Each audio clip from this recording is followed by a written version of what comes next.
அப்பவே தெரிந்தவர்கள் அங்க என்ன பண்றாங்கன்னா, இங்க ஏர்போர்ட் இந்த பகுதியும் ஏதோ ஒரு பகுதியில வரப்போகுதுன்னு தெரிஞ்சு அங்க பர்ச்சேஸ் பண்றாங்க. விஐபிங்க முக்கிய விஐபி எல்லாம் பர்ச்சேஸ் பண்ண ஆரம்பிச்சுட்டாங்க.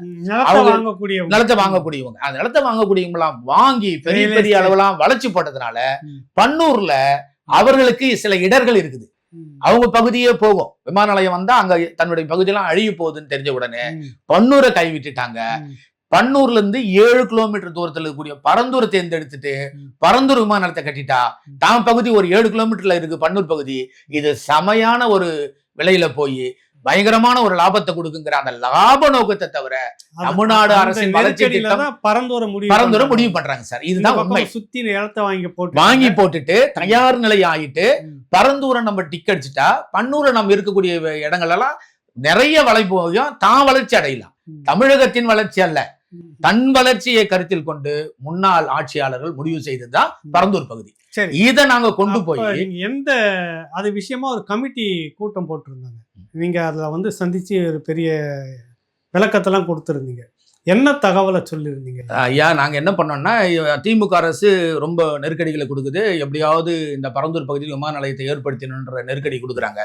அப்போ நாங்க ஒரு போராட்ட குழுவை உருவாக்கி தொடர்ந்து பல்வேறு போராட்டங்களை செய்யறோம் சார். தொடர்ந்து விதவிதமான போராட்டங்கள், மொட்டை அடிக்கும் போராட்டம், பிச்சை எடுக்கும் போராட்டம், நீர்நிலையில் இறங்கும் போராட்டம், சாலை மறியல், உண்ணாவிரதம், என்னென்ன போராட்ட களம் இருக்கிறதோ அத்தனை போராட்ட களத்தையும் நாங்கள் காண்கிறோம். போராட்ட குழு முன்னெடுக்கிறது.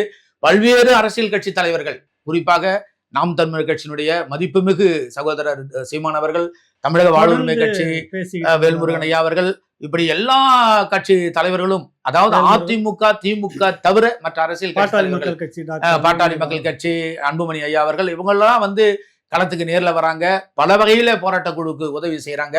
ஏன் நாங்கள் போராடுகிறோம், அங்க என்ன சவால்கள் இருந்தது, ஏன் நாங்கள் போராடுவதின் அர்த்தம் என்ன, எதற்காக நாங்கள் மிகப்பெரிய அளவில் நாங்கள் தீவிரமாக இருக்கிறோம் என்பதை சாட்சியங்களோடு ஆதாரங்களோடு நாங்கள் ஆவணங்களோடு அமைச்சர் பெருமக்கள் இடத்துல கொடுக்கிறோம். தலைமைச் செயலர் அதாவது நிலம் நீங்க எடுக்கிறீங்க, அது முடிஞ்ச வரைக்கும் தடுக்கிறோம், இல்லைன்னா கொடுத்துட்டு போறதுல பிரச்சனை இல்லை, ஆனா இதுல ஏன் கொடுக்க கூடாதுன்னு போராடுறோம் காரணத்தை சொல்றீங்க. அதுதான் சார், அதுதான் நீங்க அழகா சொன்னீங்க. அதாவது இங்க விமான நிலையம் உருவாக்கக்கூடிய பகுதி இல்லை. நாங்கள் வளர்ச்சி திட்டத்துக்கு நாங்க குறுக்கலாம் இல்லை, ஆனா இந்த பகுதியை தேர்ந்தெடுத்துட்டீங்களே தவறானதாச்சே. என்னென்ன அப்படிங்கறத ஒரு முக்கியமான ஒரு விஷயங்களா அவங்க கிட்ட பதிவு பண்றது என்னன்னா, ஐயா இது மாதிரி பாலாற்று அணைக்கட்டு பகுதி காவேரி பக்கத்துல இருக்கு.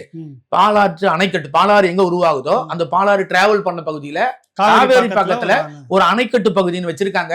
பாலாற்றின் உபரி நீர்